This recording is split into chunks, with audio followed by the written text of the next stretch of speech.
senador con licencia David Penchina Group, ahora director general del Instituto del Fondo Nacional de la Vivienda para los Trabajadores, el Infonavit. Antes que nada, muchas gracias por tu confianza en este espacio. Al contrario, buenas noches, es un privilegio siempre estar aquí. Te conocemos de hace algún tiempo en tu trayectoria. Para empezar, a ver, dinos, ¿qué es el Infonavit? ¿Es una oficina de trámites, una entidad crediticia, una financiera o una institución fundamental para los trabajadores de este país? Sin exagerar, es uno de los grandes pilares de la seguridad social que como institución tiene su propio gobierno y siendo un organismo del Estado mexicano que lo referencia a la Constitución para cumplir un derecho, es un organismo muy singular como ningún otro en la vida nacional. ¿Por qué? Porque se gobierna de manera tripartita. Tú en la mesa tienes a los empresarios que tienen la obligación de cumplir con la parte salarial del ahorro destinada a un fondo para poder adquirir una vivienda de los y las trabajadoras. Tienes a los obreros, que son los verdaderos dueños de esa institución, que cotizan en el sistema a través de un empleo formal y que tienen dos derechos y nosotros dos obligaciones.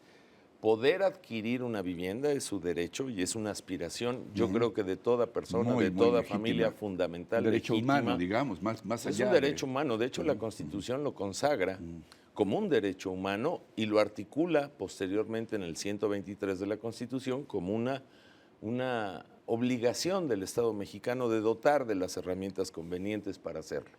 Y tienes al gobierno que en su carácter de gobierno, al final del día administra un fondo de las y los trabajadores y una supervisión permanente de las y los empresarios de este país. Por lo tanto, es una gran institución que cumple una misión social que tiene dos mandatos.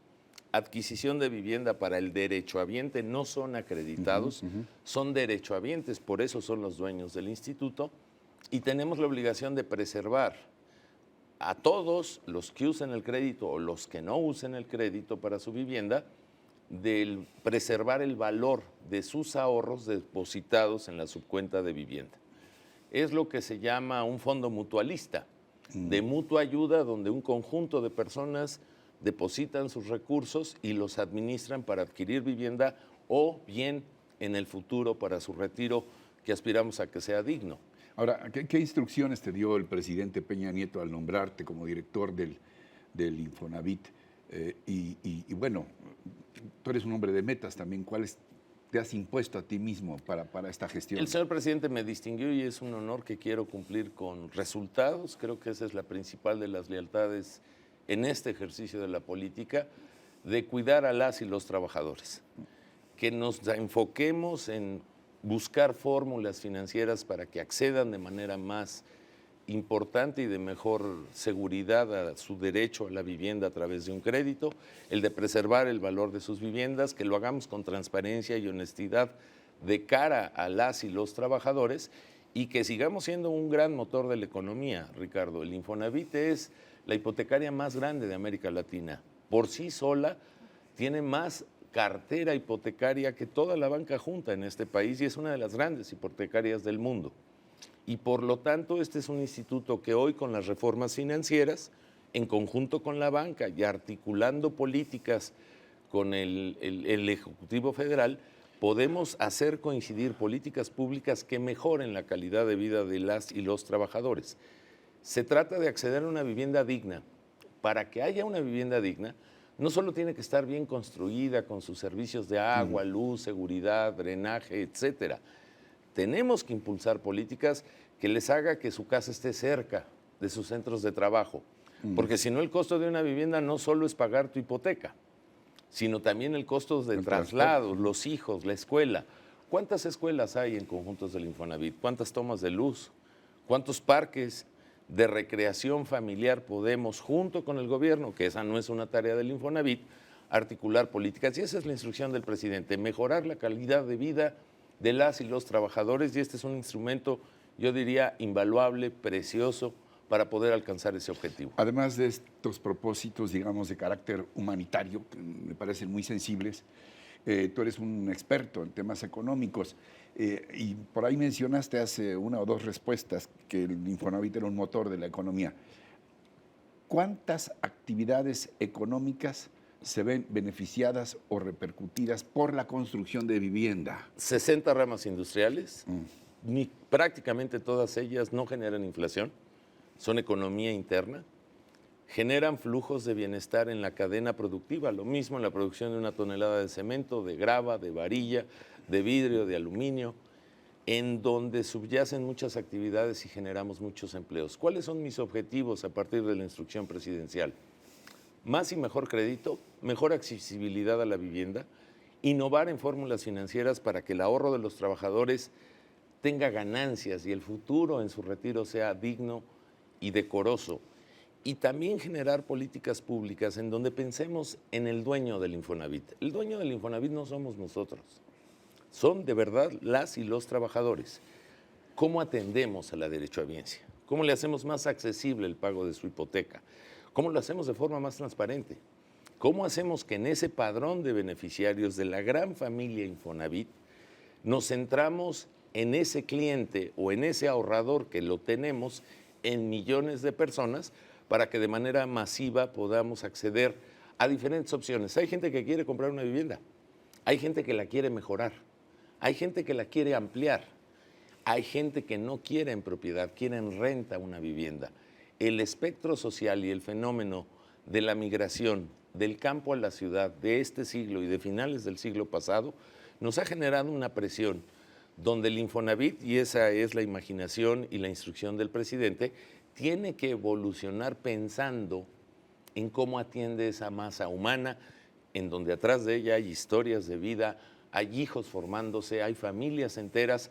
Yo no creo, Ricardo, que haya un hito en la vida personal, individual de una persona más importante que tener su pequeña patria. Y en México se hace patria casa por casa.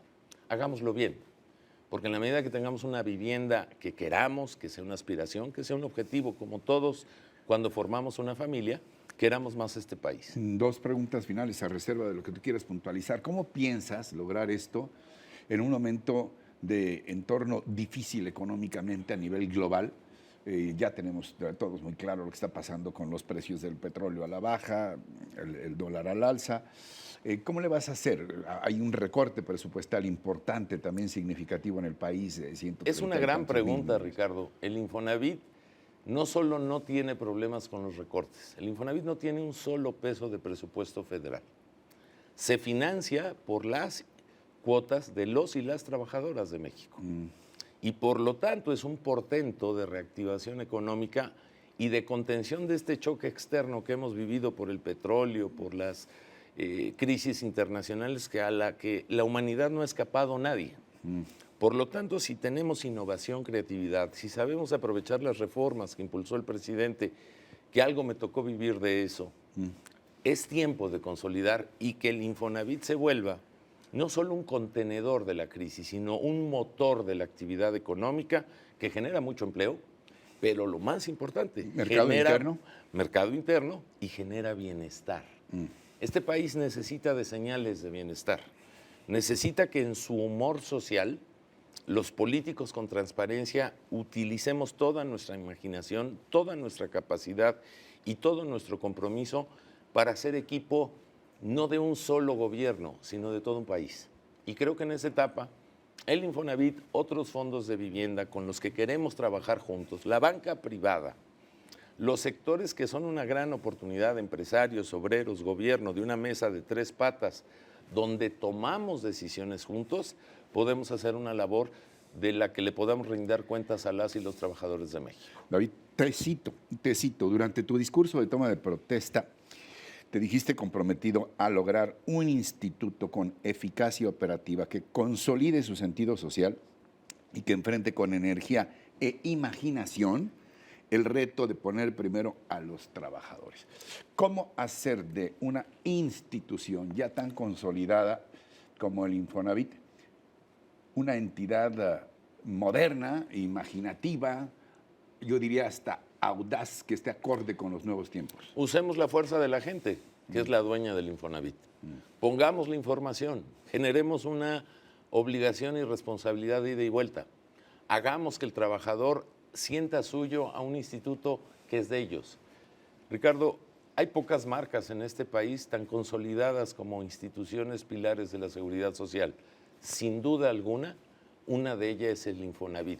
Y es porque es de los trabajadores. Si lo hacemos transparente, honesto, con imaginación, de cara a usar estas herramientas que nos hemos atrevido a cambiar a México. Podrán criticarnos, Ricardo, pero el presidente ha roto mitos e hitos que nos tenían frenados y ha puesto a este México de un golpe del siglo XX, lo trasladamos al siglo XXI, buscando que a este país le vaya bien. Yo no imagino ningún mexicano que esté buscando que le vaya mal. A propósito de que al país le vaya bien, ahora sí termino. ¿Algo más que les quieras decir a quienes nos están viendo y escuchando? Y que se pregunten, tal vez, ¿en qué fundas tú este optimismo? Este no es un optimismo, es ser parte de una generación que queremos hacer mejor las cosas. Y es la posibilidad de lograr un México más justo, pensando en que cada quien haga su parte. Yo trataré de hacer la mía. Yo te agradezco muchísimo, Ricardo, el poder tener el privilegio de estar con tu auditorio, y me reitero a las órdenes de él y de esta oportunidad mediática para poner al Infonavit donde debe de estar, en el centro de la actividad económica de México. David Penchina Group, gracias. Gracias por a ti. Tu confianza en este espacio y también a ustedes, que es lo que más apreciamos, precisamente su confianza. Yo les agradezco igualmente su atención y su compañía. Gracias de nuevo al director del Infonavit, David Penchina Group, y los espero la próxima semana en otro Reporte 13. Hasta entonces, hasta siempre.